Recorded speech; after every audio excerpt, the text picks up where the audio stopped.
Hello viewers, welcome to TechArc Lab. இந்த வீடியோல என்ன பார்க்க போறோம் அப்படின்னா நம்ம ஆல்ரெடி கிரியேட் பண்ணியிருக்கிற அஷூர் ஃபங்க்ஷன் ஆப்பை எப்படி மானிட்டரிங் பண்ணுறது, அப்புறம் அதில் இருக்க லாக்லாம் வச்சு நம்ம எப்படி மேனேஜ் பண்ணுறது. ஃபர்ஸ்ட் நம்ம அந்த கோடை வந்து ப்ரொடக்ஷன் மூவ் பண்ணதுக்கு அப்புறமா நம்ம அந்த லாக் எரர் லாக் எங்கே போய் படிக்கிறது, அப்புறம் அதோட பெர்ஃபார்மன்ஸ் ஃபார் எக்ஸாம்பிள் இந்த ஃபங்க்ஷன் ஆப்பை வந்து எவ்வளோ நிமிஷம் ஆகுது எக்ஸிக்யூட் பண்ணுறதுக்கு அப்படின்றதையும், அப்புறம் அதோடைய டிபெண்டன்சி ஃபார் எக்ஸாம்பிள் இந்த ஃபங்க்ஷன் ஆப் வந்து ஒரு டேட்டாபேஸ் கனெக்ட் பண்ணியிருக்கு அப்படின்னா அந்த டேட்டாபேஸ்க்கு எவ்வளோ நேரம் ஆகுது, இந்த ஃபங்க்ஷன் ஆப்புக்கு எவ்வளோ நேரம் ஆகுது அப்படின்ற டீட்டெயிலையும் நம்ம இந்த வீடியோவில் பார்க்க போகிறோம்.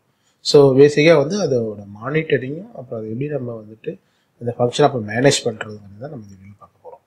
நம்ம பார்க்கலாம். ஃபஸ்ட்டு நான் வந்துட்டு உங்களுக்கு வந்து என்ன பண்ணுறேன்னா அந்த ஃபங்க்ஷன் ஆப்போட கோடை காட்டிடுறேன். நம்ம ஆல்ரெடி அந்த கோட் டிப்ளை பண்ணியிருக்கோம். அந்த கோடை எப்படி கிரியேட் பண்ணியிருக்கோன்றது வந்து நான் ஆல்ரெடி ஒரு வீடியோ போட்டிருக்கேன். அந்த வீடியோட லிங்க் டிஸ்கிரிப்ஷன் கொடுக்குறேன், நீங்கள் போய் பார்த்துக்கோங்க. இப்போ வந்து நம்ம அதுக்கு எப்படி ஆப் இன்சைட்ஸ் நம்ம அப்ளிகேஷன் இன்சைட்ஸ் எப்படி நம்ம எனேபிள் பண்ணுறது, அப்புறம் வந்து அந்த அப்ளிகேஷன் இன்சைட்டில் போய்ட்டு நம்ம எப்படி அதோட எக்ஸிக்யூஷன் டைமு அப்புறம் ஃபெயிலியர் எல்லாம் பார்க்குறது அப்படின்றதையும் நம்ம கற்றுக்கிறேன். அப்புறம் எப்படி நம்ம அந்த லாகை வந்து நம்ம கஸ்டமர் கொரி வழியாக ஆக்சஸ் பண்ணுறதுன்றது நான் உங்களுக்கு காட்டப்போகிறேன். ஃபஸ்ட்டு வந்து நம்ம இந்த எக்ஸிஸ்டிங் கோடை பார்த்துக்கலாம். இதுதான் அதோட எக்ஸிஸ்டிங் கோடு. நம்ம இந்த கோடு வந்து நான் வந்து கிட்கப் செக்இன் பண்ணியிருக்கிறேன். நீங்கள் இந்த கோடை மாதிரி டவுன்லோட் பண்ணிக்கலாம். நான் அதோட லிங்க் டிஸ்கிரிப்ஷன் கொடுக்குறேன் உங்களுக்கு. ஸோ இந்த கோடில் பார்த்தீங்க அப்படின்னா இந்த iLogger அப்படின்றது தான் வந்துட்டு நமக்கு என்ன லாகிங் மெக்கானிசம். இப்போ இந்த ஃபங்க்ஷனாக இல்லை எப்போ ஸ்டார்ட் ஆகுது அப்படின்றது நம்ம இங்கே ஒரு லாக் போட்டுருக்கோம். அப்புறமா வந்துட்டு எங்கெங்கெல்லாம் நமக்கு லாக் தேவைப்படுதோ, ஃபார் எக்ஸாம்பிள் எங்கெங்கெல்லாம் நமக்கு வந்துட்டு டிபெண்டன்சி இருக்குதோ அங்கெல்லாம் வந்து நம்ம ஒரு லாக் ரைட் பண்ணிக்கலாம். இப்போ இங்கே ஃபெயிலியர் ஆகுது அப்படின்னா கூட நம்ம அதில் ஒரு லாக் ரைட் பண்ணிக்கலாம். இப்போ இங்கே பார்த்தீங்கன்னா ஆர்டர் சக்ஸஸ்ஃபுல்லாக ப்ராசஸ் பண்ணிடுச்சு அப்படின்ற சக்ஸஸ் மெசேஜ் நம்ம லாக் பண்ணிக்கலாம். அப்புறம் ஃபைனலாக ஏதாவது எக்ஸப்ஷன் வருதுன்னா அதையும் நம்ம லாக் பண்ணிக்கலாம். ஸோ இதுதான் இந்த லாகிங் ரைட் பண்ணுறதுக்கான கோடு. ஸோ இதை நீங்கள் ரைட் பண்ணிட்டீங்கன்னா இந்த லாக் நம்ம எங்கே வந்துட்டு ஒன்ஸ் நம்ம போர்ட்டல் டிப்ளாய் பண்ணதுக்கப்புறமா நம்ம எங்கே போய் பார்க்குறது, செக் பண்ணுறது அப்படின்றத நான் இப்போ காட்டப்படுறேன் உங்களுக்கு. இப்போ நம்ம அதுக்கு வந்து portal.azure.com போய்க்கிறோம். portal.azure.com போனீங்க அப்படின்னா உங்களுக்கு வந்துட்டு இதுதான் மெயின் பேஜ்.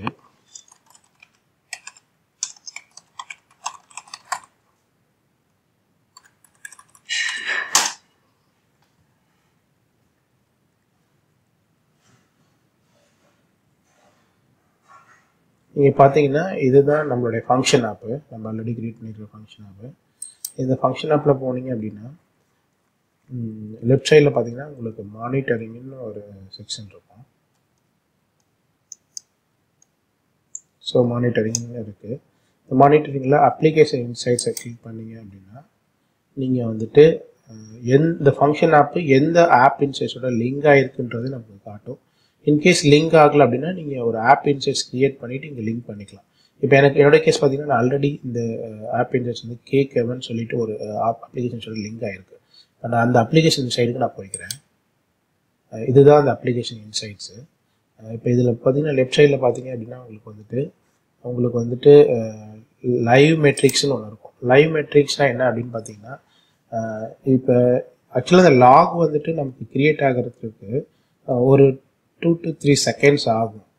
ஸோ அப்போ நம்ம வந்துட்டு ஏதாவது ப்ரொடக்ஷனில் இப்போ ஏதாவது எரர் போகுதா அப்படின்னு பார்த்தீங்கன்னா நமக்கு வந்து 2 to 3 செகண்ட்ஸ் கழிச்சு தான் நமக்கு லாகில் தெரியும். ஆனால் நீங்கள் இமீடியட்டாக பார்க்கணும், இப்போ ஏதாவது ஒரு ஃபங்க்ஷன் ஆப் வந்து டவுன் ஆகுதா இல்லை சர்வர் டவுன் ஆகுதா இமீடியட்டாக பார்க்கணும்னா அதுக்கு நம்ம இந்த லைவ் மெட்ரிக்ஸ் யூஸ் பண்ணுவோம். இப்போ நான் பார்த்தீங்கன்னா ஒரு ரெக்வஸ்ட் வந்து நான் வந்து போஸ்ட்மேன் வழியாக போஸ்ட் பண்ண போகிறேன். அந்த ரெக்வஸ்ட் வந்துட்டு எப்படி நீங்கள் இமீடியட்டாக லைவ் மெட்ரிக்ஸில் பார்க்குறது அப்படின்ட்டு நான் உங்களுக்கு காட்டுறேன். நான் வந்து இதை வந்துட்டு நான் சென்ட் பண்ணுறேன் ஒரு போஸ்ட் ரெக்வஸ்ட்டு ஃபங்க்ஷன் ஆப்புக்கு. நீங்கள் இங்கே பார்த்தீங்கன்னா அதுக்கான ரெக்வஸ்ட் வந்துட்டு இங்கே ரிசீவ் பண்ணும். அதுனா இப்போ இங்கே வந்துட்டு நமக்கு ஒரு ரெக்வஸ்ட் ரிசீவ் ஆகிடுச்சு. இதுதான் இந்த ரெக்வஸ்ட்டு ப்ராசஸ் ஆகிட்டுருக்கு. ஸோ எந்த சர்வரில் அந்த ரெக்வஸ்ட் ப்ராசஸ் ஆகுதுங்கிற டீட்டெயில் நமக்கு கீழே இருக்கும்.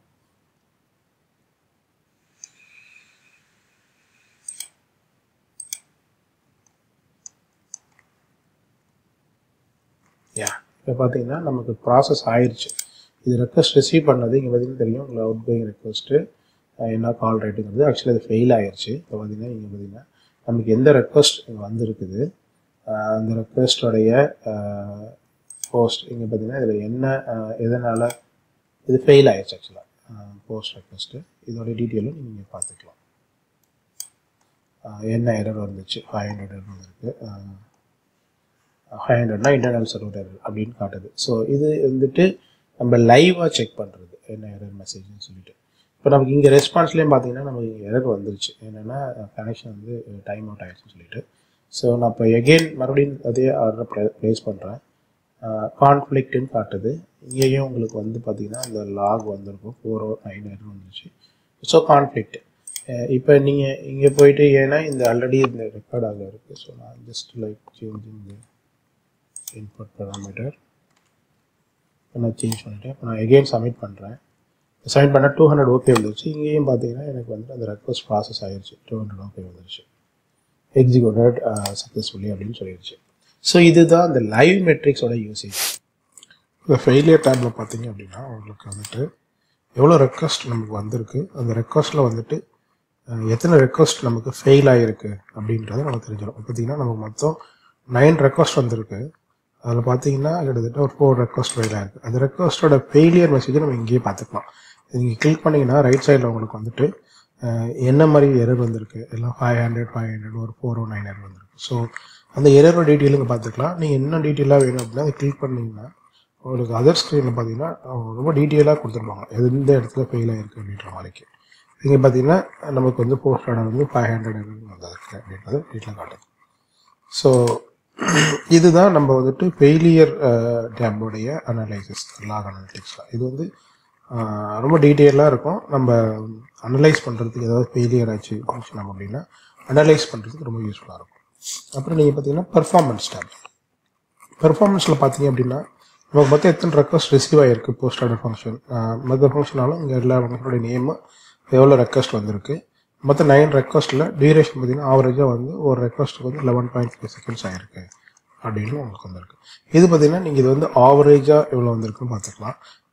இதுவே 99th பர்சன்டைலில் வந்து எவ்வளோ வந்திருக்குன்னு பார்த்தீங்கன்னா 30.9 செகண்ட்.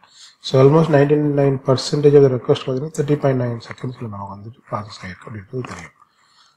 அப்புறம் இங்கே நீங்கள் வந்து இதோட டிபெண்டன்சி என்ன இருக்குது அப்படின்றதையும் பார்த்துக்கலாம். இப்போ இதோட டிபெண்டன்சின்னு பார்த்தீங்கன்னா நான் வந்துட்டு ஒரு ஃபங்க்ஷன் ஆஃப் பேக் அண்ட் எழுதியிருக்கேன். அங்கே தான் நமக்கு வந்து ப்ராசஸ் ஆகி வருது. அதுதான் டிபெண்டன்சி காட்டுது உங்களுக்கு. ஸோ டிபெண்டன்சி நம்ம இங்கே பார்த்துக்கலாம் என்ன இருக்குன்னு சொல்லிட்டு. அப்புறம் இன்னொரு டேப் பார்த்தீங்கன்னா டிரான்சாக்ஷனல் சர்ச். டிரான்சாக்ஷனல் சர்ச்சில் போனீங்க அப்படின்னா இங்கே வந்துட்டு நமக்கு என்னென்ன ரெக்வஸ்ட் எந்தெந்த டைமில் வந்திருக்கு அதோடைய டீட்டெயில் ட்ரேஸ் நம்ம இங்கே படிச்சுக்கலாம். ஸோ ஃபஸ்ட்டு எப்படி அந்த ஃப்ளோ ஆகிருக்கு அந்த ஃபங்க்ஷன் ஆப்பு ரெக்வஸ்ட் ரிசீவ் பண்ணியிருக்கு. அப்புறமா வந்துட்டு நம்ம ஐலாகரில் எழுதுனோம்னா அந்த அந்த லாகோட டீட்டெயில்ஸை வச்சு நம்ம இங்கே வந்து ரீட் பண்ணிக்கலாம் ஏன்னா எப்படி அந்த ரெக்வஸ்ட் ப்ராசஸ் ஆகிருக்குன்றது. ஸோ அதுக்கு வந்து இந்த டிரான்சாக்ஷன் சர்ச் ரொம்ப யூஸ்ஃபுல்லாக இருக்கும். இப்போ ஃபியூ ஃபீச்சர் வந்து ஸ்மார்ட் டிடெக்ஷன் ஒன்று இருக்குது. ஸோ இந்த டிடெக்ஷனில் போனீங்க அப்படின்னா இப்போ இது வேறு ஏதாவது இப்போ எதுக்கு எதுவும் இல்லை, வேறு ஏதாவது நமக்கு வந்துட்டு ஒயர்டாக பிஹேவ் ஆச்சு. ஃபார் எக்ஸாம்பிள் இன்றைக்கி வந்துட்டு 11 செகண்ட்ஸில் வந்துட்டு நாளைக்கு வந்து 13 செகண்ட்ஸில் வருது அப்படின்னா இங்கே வந்துட்டு நம்மளுடைய 3 செகண்ட்ஸ் வந்துட்டு ஹையராக இருக்குது இந்த ஃபங்க்ஷன் அப்படின்ற இன்ஃபர்மேஷன் காட்டும். ஸோ அது வந்துட்டு இந்த ஸ்மார்ட் டிடெக்ஷனில் நம்ம வந்து ஃபைன் பண்ணிக்கலாம். இது வந்துட்டு நம்மளுடைய அப்ளிகேஷனோடைய யூஐ சைட்டு. இப்போ இதுவே வந்து நம்ம லாக்ஸ் பார்க்கணும் அப்படின்னா நீங்கள் டைரெக்டாக இந்த லாகை கிளிக் பண்ணிங்க அப்படின்னா இங்கே உங்களுக்கு லாக்ஸ் ஓப்பன் ஆகும். இங்கே வந்து நம்ம நார்மலான கொரி எழுதி நம்ம என்னன்றதை டீட்டெயில் பார்த்துக்கலாம். பார்த்தீங்கன்னா நான் வந்துட்டு ரெக்வஸ்ட்டுன்றது போடுறேன். நான் லாஸ்ட் 24 hours எவ்வளோ ரெக்வஸ்ட் வந்துருந்தது நான் இங்கே பார்க்க போகிறேன். இப்போ நீங்கள் பார்த்தீங்கன்னா இங்கே வந்துட்டு ஆல்மோஸ்ட் எனக்கு வந்து மொத்தம் ஒரு 9 ரெக்வஸ்ட் வந்திருக்கு நான் காட்டின மாதிரிக்கு. 9ல் பார்த்தீங்கன்னா இங்கே எத்தனை வந்துட்டு சக்ஸஸ் ஆகிருக்கு, எத்தனை ஃபெயிலியர் இருக்குது அப்படின்னு பார்க்கணும்னா நீங்கள் சம்மரைஸ்ன்னு போட்டுட்டு count of by result code அப்படின்னு கொடுத்தீங்கன்னா ரிசல்ட் கோடை பேஸ் பண்ணி இது சம்மரைஸ் பண்ணி சொல்லும். பார்த்தீங்கன்னா மொத்தம் நமக்கு 9 ரெக்வஸ்ட் வந்திருக்கு. அதில் வந்து 200ன்றது சக்ஸஸ்ஸு, 500 409 எரரு. ஸோ இது 4 ரெக்கார்டு ஃபெயில் ஆகிருக்கு, 5 ரெக்கார்டு ப்ராசஸ் ஆகிருக்கு அப்படின்னா பிசிஐ பார்த்துக்கலாம். அதில் வந்துட்டு அப்புறம் பார்த்தீங்க அப்படின்னா இதில் வந்துட்டு எந்த மெஷினில் இருந்து வந்திருக்கு அப்படின்ற டீட்டெயில்ஸையும் நம்ம பார்த்துக்கலாம். ப்ளஸ் பெர்ஃபார்மன்ஸ் பக்கெட் நமக்கு இங்கே இருக்குது. ஃபார் எக்ஸாம்பிள் நீங்கள் இங்கே பெர்ஃபார்மன்ஸ் பக்கெட்னு போடுறீங்க அப்படின்னா ஸோ நம்ம யூஐயில் பார்த்ததே நம்ம பேக் ஹேண்டில் கொரி பண்ணி பார்த்துக்கலாம். லெஸ் தென் 250 மில்லி செகண்ட்ஸில் 4 ரெக்வஸ்ட்டு, 250 to 500 1 ரெக்வஸ்ட்டு. இந்த டீட்டெயில் நமக்கு ரொம்ப டீட்டெயிலாக கிடைக்கும் உங்களுக்கு அதோட பர்ஃபார்மன்ஸ். ஸோ என்ன ஃபங்க்ஷன் ஆப்பில் நீங்கள் வந்து எப்படிலாம் பர்ஃபார்மன்ஸ் ஆகிருக்கு, என்ன எரர் மெசேஜ் வந்திருக்கு, எல்லா டீட்டெயிலும் உங்களுக்கு வந்து அப்ளிகேஷன் சைடில் வந்து லாக் பண்ணியிருப்பாங்க. ஸோ ரொம்ப யூஸ்ஃபுல்லாக இருக்கும் இந்த லாக் வந்துட்டு. ஒன்ஸ் மூட்டு ஃபங்க்ஷன் ஆஃப் ப்ரொடக்ஷன் மூவ் பண்ணதுக்கு அப்புறமா நிறைய அப்ளிகேஷன் யூஸ் பண்ண ஆரம்பிச்சதுக்கு அப்புறமா நம்ம அதை ட்ராக் பண்ணணும்னா இந்த லாக் வந்து ரொம்ப யூஸ்ஃபுல்லாக இருக்கும் உங்களுக்கு. அது மட்டும் இல்லை, அப்புறம் நீங்கள் பார்த்தீங்கன்னா நீங்கள் வந்துட்டு எந்த கிளைண்ட்டிருந்து வந்திருக்கு அப்படின்ற டீட்டெயிலும் உங்களுக்கு கொடுப்பாங்க. பார்த்தீங்கன்னா கிளைண்ட்டோட ஐபி இருக்கும், அப்புறமா எந்த சிட்டிலேருந்து வந்திருக்கு, அவங்க எந்த ஸ்டேட்டில் இருந்து ரெக்வஸ்ட் வந்திருக்கு, அந்த டீட்டெயில்ஸும் நீங்கள் பார்த்தீங்கன்னா உங்களுக்கு பார்க்க முடியும். ஸோ இதுதான் அந்த அப்ளிகேஷன் இன்சைட்ஸுக்கும் ஃபங்க்ஷன் ஆப்போடைய லாக்ஸ். இதே மாதிரி நமக்கு வந்துட்டு லாக் அனலிட்டிக்ஸ் நமக்கு இருக்குது, அதை நம்ம பார்க்கலாம். அப்படின்ட்டு லாக் அனலிட்டிக்ஸ் நீங்கள் போகணுன்னா ஹோம் போய்க்கிறேன். இங்கே பார்த்தீங்கன்னா நான் டிஃபால்ட் ஒர்க் ஸ்பேஸ் தான் லாக் அனலிட்டிக்ஸ் நான் அட்டாச் பண்ணி வச்சுருக்கேன். அந்த ஃபங்க்ஷன் ஆப் போஸ்டட் லாக் இருக்குது. இங்கே லாக் போனீங்கன்னா இங்கேயும் உங்களுக்கு பார்த்தீங்கன்னா சேம் லைக் அங்கே இருக்க டீட்டெயில் தான் இருக்கும். பட் எக்ஸ்ட்ரா வந்து இது வந்துட்டு உங்களுக்கு என்ன கொடுக்கும் அப்படின்னா டிபெண்டன்ஸ், இந்த பேக் அண்ட் கால் பண்ணது, அந்த யூஆர்எல்ஸ், அடிஷ்னல் டீட்டெயில்ஸும் உங்களுக்கு இங்கே இருக்கும். அப்ளிகேஷன்ஸ் வந்து அப்ளிகேஷன் லெவலில் ஸ்பெசிஃபிக்காக இருக்கும். இங்கே வந்தீங்கன்னா லாக் அனாலிட்டிக்ஸில் வந்துட்டு உங்களுக்கு வந்துட்டு இன்ஃப்ராஸ்ட்ரக்சர் லெவல், அப்புறமா உங்களுக்கு டிபெண்டன்சி, ஸோ ஒரு என்டர்பிரைஸ் லெவலில் ஃபுல் லாக்ஸிங் நீங்கள் பார்க்கலாம். நான் அதோட டிஃப்ரென்ஸ் உங்களுக்கு என்னன்னு சொல்கிறேன். ஓகே, இதுதான் அந்த கீ டிஃப்ரென்ஸ் இது ரெண்டுக்குள்ளது. இங்கே பார்த்தீங்கன்னா லாக் அனாலிட்டிக்கலில் வந்துட்டு உங்களுக்கு வந்துட்டு மானிட்டரிங் வந்து ரொம்ப ப்ராடாக இருக்கும். எல்லா ரிசோர்ஸும் நீங்கள் வந்து இதில் பார்த்துக்கலாம். ஆனால் அப்ளிகேஷன் சைடில் வந்து உங்களுக்கு ரொம்ப ஃபோக்கஸ்டாக இருக்கும். அந்த பற்றி ஸ்பெசிஃபிக் அப்ளிகேஷனுடைய லாக்ஸ் மட்டும் நம்ம பார்த்துக்கலாம். இது வந்து நான் சொன்ன மாதிரி இன்ஃப்ராஸ்ட்ரக்சரு, உங்களுக்கு சிஸ்டம் லாகு, சிஸ்டத்தில் ஏதாவது எரர் இருக்குது, சிபியு, அந்த லாக் எல்லாமே இங்கே பார்க்கலாம். எவ்வளோ பர்சன்டேஜ் ஆஃப் சிபி யூஸ் ஆகிருக்கு, கம்ப்யூட்டிங் ரிசோர்ஸ் எவ்வளோ யூஸ் ஆகிருக்கு, அந்த டீட்டெயிலெல்லாம் நீங்கள் இந்த லாக் அனாலிட்டிக்ஸில் பார்க்கலாம். இங்கே வந்து உங்களுக்கு என்ன ரெக்வஸ்ட் வந்திருக்கு, என்னென்ன டிபெண்டன்சி அந்த ரெக்வஸ்ட்டில் இருக்குது. ஃபார் எக்ஸாம்பிள் நீங்கள் வந்து ஒரு டிவி கால் பண்ணுறீங்களா பேக்ஹெண்டில், இல்லை ஒரு இன்னொரு ஏபிஐ கால் பண்ணுறீங்களா, அந்த டீட்டெயிலெலாம் வந்துட்டு இந்த அப்ளிகேஷன் சைடில் டிபெண்டன்சி லாக்கில் இருக்கும். அப்புறம் ஏதாவது ஸ்பெசிஃபிக் எக்ஸப்ஷன் அக்கர் ஆகிருந்துச்சு அந்த ஸ்பெசிஃபிக் அப்ளிகேஷன்லாம் அது இங்கே இருக்கும் உங்களுக்கு. இப்போ நான் சொன்ன மாதிரி இது வந்து கொஸ்டோ கொரி லாங்குவேஜ் யூஸ் பண்ணி நம்ம கொரி பண்ணி இது பண்ணிக்கலாம். இதில் வந்து நம்ம நிறைய சார்ட்டும் ஜென்ரேட் பண்ணிக்கலாம். நான் அப்படியே வந்து காட்டுறேன் உங்களுக்கு. அப்புறம் இங்கே வந்துட்டு இது வந்து பில்டின் அனாலிட்டிக்கல் கொரிஸ், எலிமெண்ட் டேட்டா கொரி பண்ணுறது. யூஸ் கேஸ்ன்னு பார்த்தீங்கன்னா இங்கே இன்ஃப்ராஸ்ட்ரக்சர் மானிட்டரிங்கு, அப்புறமா சிஸ்டத்தோட ஹெல்த் எப்படி இருக்குது அப்படின்ட்டு பார்க்கறதுக்கும், அப்புறம் அந்த லாகை நம்ம கொரி பண்ணுறதுக்கு ரொம்ப யூஸ்ஃபுல்லாக இருக்கும். இது வந்து அப்ளிகேஷனோட பெர்ஃபார்மன்ஸும் அப்புறம் யூசர் இன்ட்ராக்ஷன் இருக்கும். யூசர் எந்த யூசர் வந்து ரெக்வஸ்ட் வந்துருக்குது, ரெக்வஸ்ட் இருக்குது அப்படின்றதுக்கு வந்து இந்த அப்ளிகேஷன்ஸ் ரொம்ப யூஸ்ஃபுல்லாக இருக்கும். ஸோ இதுதான் நம்ம மேஜரான கீ டிஃப்ரென்ஸ் உங்களுக்கு வந்துட்டு அப்ளிகேஷன் இன்சைட்ஸுக்கும் லாக் அனாலிட்டிக்ஸ்க்கும் உள்ள டிஃப்ரென்ஸ். இப்போ நான் உங்களுக்கு வந்துட்டு இங்கே ஒரு சார்ட் ஒன்று ரெண்டர் பண்ணலாம். இப்போ நம்ம எப்படின்னு பாருங்கள்.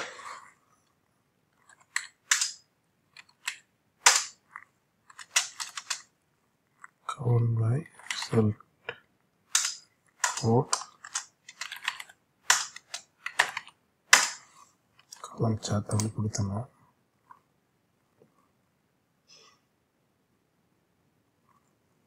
இப்போ உங்களுக்கு பார்த்தீங்கன்னா இதை வந்து நம்ம சார்ட்லேயே நம்ம பார்த்துக்கலாம். இப்போ பார்த்தீங்கன்னா உங்களுக்கு தெரியுது 205 ரெக்வஸ்ட் இருக்குது. ரொம்ப ஈஸியாக நமக்கு விஷுவலைஸ் பண்ணிக்கலாம் என்ன மாதிரியான எரர் வந்திருக்கு, அது எந்தெந்த டைப் வந்திருக்கு, அதை நீங்கள் சார்ட் டைப்லையும் பார்த்துக்கலாம். நீங்கள் ஈஸியாக வந்து யாருக்காவது ஷேர் பண்ணணும் அப்படின்னா நம்ம இந்த சார்ட்டை ஸ்க்ரீன்ஷாட் எடுத்து நம்ம ஷேர் பண்ணிக்கலாம். இவ்வளோ ரெக்வஸ்ட் வந்திருக்கு, இந்த இதுக்கு நம்ம இதெல்லாம் ஃபெயில் ஆயிருக்கு, இல்லை சக்ஸஸ் ஆயிருக்கு அப்படின்றது ஒரு ரெக்வஸ்ட் பார்த்துக்கலாம்.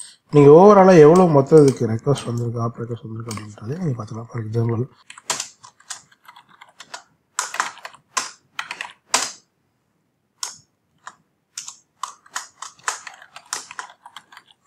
அப்படின்னு கொடுத்தீங்கன்னா உங்களுக்கு இங்கே கவுண்ட் வந்துடும். போஸ்ட் ஆர்டர் எண்ட் பாயிண்ட்டுக்கு எவ்வளோ கால்ஸ் வந்துருக்குன்னு தெரியும். இப்போ வேறு ஏதாவது எண்ட் பாயிண்ட் இருக்குன்னா அதோட டீட்டெயில்ஸும் நீங்கள் பார்த்துக்கலாம் மாற்றிட்டு.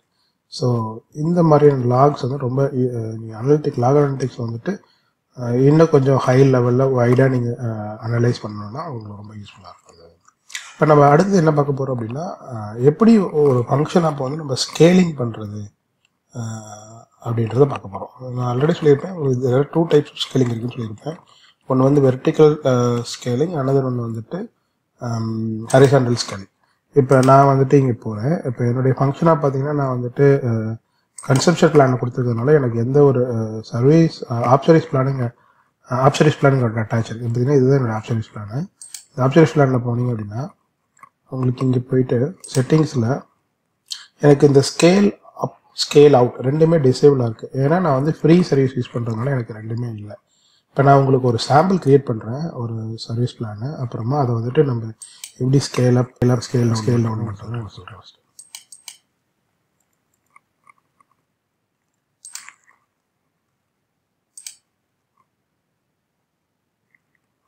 அதுக்கு நம்ம வந்து ஆப் சர்வீஸ் பிளான் சூஸ் பண்ணிக்கணும்.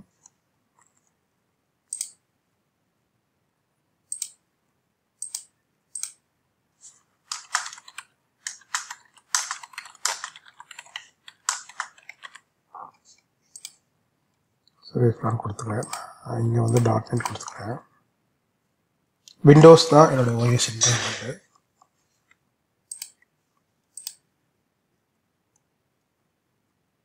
இது வந்துட்டு இன்ஃப்ராஸ்ட்ரக்சர் வந்து நான் ஃப்ரீயே கொடுத்துக்கிறேன். எனக்கு ஃப்ரீ F1 இருக்குது, ஸோ நான் அதை அசைன் பண்ணிக்கிறேன். நெக்ஸ்ட் நெட்வொர்க்கிங் as usual நம்ம பப்ளிக் எனேபிள் பண்ணுறது, அதனால் நான் கொடுத்துக்கிறேன். மானிட்டரிங்கில் வந்துட்டு நான் ஆல்ரெடி இருக்கிற அதே அந்த ஆப் இன்சைட்ஸே கொடுத்துக்கிறேன். ஏதாவது புதுசாக இருந்தால் நீங்கள் க்ரியேட் பண்ணிக்கலாம். நெக்ஸ்ட்டு டிப்ளாய்மெண்ட்டில் வந்து நான் கண்டினியூஸ் டிப்ளாய்மெண்ட் என்ன எனேபிள் பண்ணிக்கலாம். நான் இப்போ எதுவும் கொடுக்குறதில்ல, நான் டெஸ்டிங் இது பண்ணிட்டுருக்கேன். ஸோ டேக்ஸில் as usual நம்ம வந்து என்விரான்மெண்ட் கொடுத்துக்க போகிறோம்.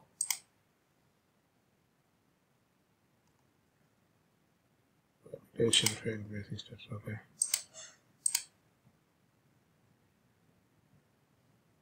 ஓகே. ஐ திங்க் என்னுடைய ஃப்ரீ சப்ஸ்கிரிப்ஷன் வந்துட்டு இந்த ஆப் சர்வீஸ் பிளான் சப்போர்ட் பண்ணலன்னு சொல்லுது. நான் பேசிக்ஸ் கொடுத்தேன். ஓகே, ஐ திங்க் என்கிட்ட இருக்கிற சர்வீஸ் பிளான்லாம் சப்போர்ட் பண்ணல. ஸோ இங்கே நான் வந்து இப்போ வேறு ஒரு பிளான் இருந்துச்சு அப்படின்னா நான் சூஸ் பண்ணேன்னா எனக்கு app service plan support create ஆகும். So app service plan create பண்ணிவிட்டு இதுதான் க்ரியேட் பண்ணுற மெத்தடு. நீங்கள் க்ரியேட் பண்ணதுக்கப்புறமா நீங்கள் அந்த ஃபங்க்ஷன் ஆப்பில் போயிட்டு இங்கே இருக்குல்ல இந்த ஆப் சர்வீஸ் பிளானை செக் பண்ணிங்க அப்படின்னா இங்கே வந்துட்டு உங்களுக்கு செட்டிங்ஸில் வந்து 2 ஆப்ஷன் இருக்கும், ஸ்கேல் அவுட் ஸ்கேல் அப்ன்றது. ஸ்கேல் அவுட்னா நீங்கள் மல்டிபிள் மெஷின் ஆட் பண்ணிக்கலாம். ஃபார் எக்ஸாம்பிள் 1 CBயில் ரன் பண்ணுறது போலாம், சேம் கோடு வந்து 10 CBயில் ரன் பண்ணலாம். அதுதான் வந்து ஸ்கேல் அவுட். ஸ்கேல் அப்புன்னா ஒரு மெஷின் இப்போ வந்து 16 GB இருக்குது அப்படின்னா அது வந்து 18 GB எனக்கு வேணும் அப்படின்னா அதுதான் ஸ்கேல் அப். அதாவது ஒரு மெஷினுடைய கான்ஃபிகரேஷனை இன்க்ரீஸ் பண்ணுறது தான் ஸ்கேல் அப்பு. ஸ்கேல் அவுட்னா நம்ம multiple instant of the machine, like ஒரு மெஷின் ரன் பண்ணுறது போல ஒரு 10 மெஷின் நம்ம ஒரு ப்ரோக்ராம் ரன் பண்ணுறது, அதுதான் ஸ்கேல் அவுட். ஸோ இது நான் எனக்கு ஃப்ரீ சர்வீஸ் இருக்கிறதுனால காட்ட முடியுமோ, பட் இது நீங்கள் இதில் கிளிக் பண்ணிங்கன்னா அந்த இன்ஃபர்மேஷன் தான் இருக்கும். இந்த ஸ்கேல் அவுட்டில் உங்களுக்கு அட்வான்டேஜ் என்னென்னு பார்த்தீங்க அப்படின்னா நீங்கள் ரூல் பேஸ் பண்ணி ஸ்கேல் அவுட் பண்ணிக்கலாம். ஃபார் எக்ஸாம்பிள் இப்போ என்னுடைய சிபி யூசேஜ் வந்து 50% மேலே ரீச் ஆயிடுச்சு அப்படின்னா நான் ஒரு இன்ஸ்டன்ஸ் ஆட் பண்ண வருவேன் அப்படின்னா நீங்கள் அங்கே ஆட் பண்ணிக்கலாம். இல்லை என்னோடய சிபி யூசேஜ் வந்து லெஸ் தென் 20% இருக்குது, நான் ஆல்ரெடி 5 இன்ஸ்டன்ஸ் யூஸ் பண்ணிக்கிறேன் அப்படின்னா நான் ஒரு இன்ஸ்டன்ஸ் கம்மி பண்ணணும்னா நீங்கள் கம்மி பண்ணிக்கலாம். ஸோ அந்த ரூல்ஸ் பேஸ்டாக நம்ம கான்ஃபிகரேஷன் பண்ணிக்கலாம் scale out scaling options. So அதில் தான் இந்த சர்வீஸ் பிளான் இருக்கிற அட்வான்டேஜுங்க. ஸோ இதுதான் ஓவர் வியூ ஆஃப் எப்படி ஒரு ஃபங்க்ஷன் ஆப்போடைய அப்ளிகேஷன் இன்சைட்ஸை நம்ம அப்ளிகேஷன்ஸில் எப்படி நம்ம கொரி பண்ணுறது, அப்புறமா நம்ம லாக் அனலிட்டிக்ஸில் எப்படி நம்ம வந்து கொரி பண்ணுறது, அப்புறம் எப்படி ஒரு ஃபங்க்ஷன் ஆப்பை வந்து ஸ்கேல் அப் ஸ்கேல் அவுட் பண்ணுறதுன்றதுங்க. ஸோ இந்த வீடியோ பிடிச்சிருந்துச்சுன்னா லைக் பண்ணுங்கள்.